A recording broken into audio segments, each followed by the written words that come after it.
क्या आपने कभी सोचा है, एक ऐसी जगह जहां पहुंचना आसान नहीं, जहां रास्ते आपको तोड़ते हैं लेकिन मंजिल आपको जोड़ देती है, जहां हर कदम पर मौत का डर और हर सांस में भगवान का नाम होता है।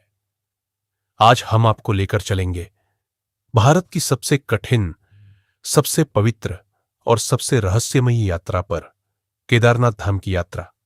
यह सिर्फ एक यात्रा नहीं है, यह एक परीक्षा है, एक तपस्या है और शायद आपकी जिंदगी का सबसे बड़ा अनुभव।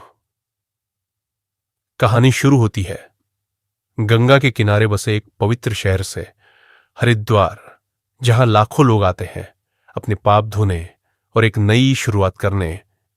सुबह का समय, गंगा आरती की घंटियां, मंत्रों की गूंज और ठंडी हवा। ऐसा लगता है जैसे भगवान खुद आपको बुला रहे हो। यहीं से शुरू होती है केदारनाथ यात्रा की पहली सांस। हरिद्वार से आगे सड़क धीरे धीरे पहाड़ों की ओर मुड़ती है।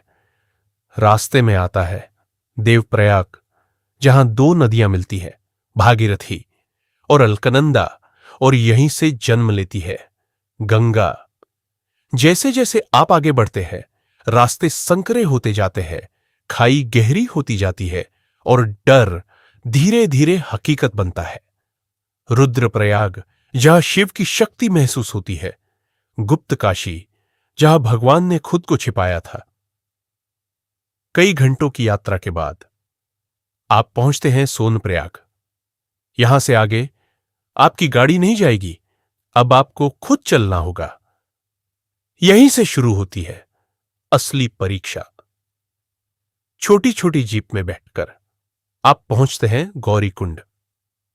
कहते हैं यहां माता पार्वती ने वर्षों तक तपस्या की थी भगवान शिव को पाने के लिए। गर्म पानी का कुंड, ठंडी हवा के बीच भाप उड़ती हुई और भक्तों की भीड़। यहीं से शुरू होता है 16 किलोमीटर का खतरनाक ट्रैक। सुबह 4 बजे अंधेरा, ठंडी हवा और दूर से आती आवाज, हर हर महादेव। आप पहला कदम उठाते हैं और समझ जाते हैं यह आसान नहीं होगा। पहले 2 से 3 किलोमीटर आपको लगता है कि आप कर लेंगे, लेकिन असली खेल अभी बाकी है। ऊंचाई बढ़ती है, सांस तेज होती है, दिल जोर से धड़कता है। रास्ते में खच्चर, घोड़े और सैकड़ों यात्री, सब एक ही दिशा में भगवान की ओर। लेकिन हर कोई मंजिल तक नहीं पहुंच पाता। कुछ जगहों पर रास्ता इतना संकरा होता है कि एक तरफ पहाड़ और दूसरी तरफ सीधी खाई। एक छोटी सी गलती और सब खत्म। बारिश शुरू हो जाती है, रास्ता फिसलन भरा, पत्थर गिरते हुए, और उस वक्त आपके पास सिर्फ एक ही सहारा होता है, भोलेनाथ। रास्ते में आता है रामबाड़ा, लेकिन आज वहां सिर्फ खामोशी है, क्योंकि 2013 की बाढ़ में यह पूरा इलाका बह गया था। हजारों लोग एक पल में गायब हो गए। जून 2013, अचानक बादल फटते हैं, नदी उफान पर और पहाड़ टूटने लगते हैं। लोग भाग रहे थे, चीख रहे थे, मदद मांग रहे थे, लेकिन उस रात किसी ने किसी की नहीं सुनी। और फिर एक चमत्कार हुआ। एक विशाल पत्थर मंदिर के पीछे आकर रुक गया। उसने पानी का रुख मोड़ दिया और मंदिर बच गया। आज भी लोग कहते हैं यह भगवान शिव की लीला थी।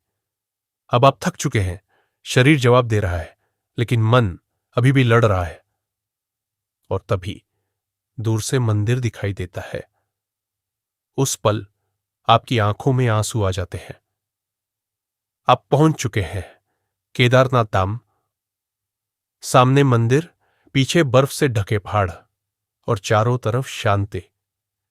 ऐसा लगता है जैसे समय रुक गया हो। महाभारत के बाद पांडव अपने पापों से मुक्ति चाहते थे, लेकिन भगवान शिव उनसे नाराज थे। उन्होंने बैल का रूप लिया और केदारनाथ में छिप गए। भीम ने उन्हें पकड़ने की कोशिश की, लेकिन शिव जमीन में समा गए। उनका कुबड़ यहां प्रकट हुआ और बना केदारनाथ ज्योतिर्लिंग। जब आप मंदिर के अंदर जाते हैं, घंटियों की आवाज, मंत्रों की गूंज और आंखें बंद करते ही आप सब भूल जाते हैं। न कोई दर्द, न कोई डर, सिर्फ शांति। लेकिन हर यात्रा की तरह इसका भी अंत होता है। आप वापस लौटते हैं, लेकिन इस बार आप वही इंसान नहीं होते। कुछ बदल चुका होता है। तो क्या आप इस यात्रा के लिए तैयार हैं? क्या आप अपने डर से लड़ पाएंगे? क्या आप भगवान तक पहुंच पाएंगे? अगर इस कहानी ने आपको अंदर तक हिला दिया हो तो कमेंट में लिखिए हर हर महादेव। वीडियो को लाइक करें, शेयर करें और चैनल को सब्सक्राइब करें।